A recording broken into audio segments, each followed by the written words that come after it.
Ang sabi na rin, may pakindat-kindat ka pa, tapos didilat din mga mata.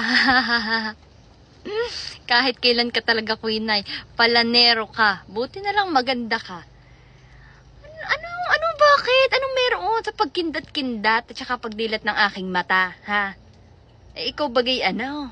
Bakit? Ano naman ko ako'y magkikindat saka magdidilat ng mata? At saka ano kayong sinasabi mong palanero ka? Ano yung palanero? Sa mga ano ho diyan, nakakaalam ho kung ano yung palanero. Ay, inyo nga hong i-comment din eh. At bitga nga ngayon ko lang ngayon nakinig baga. Hindi ko alam iyon. Eh, baka ang inay, alam iyon, yung palanero. Pero ako hindi ko alam iyon.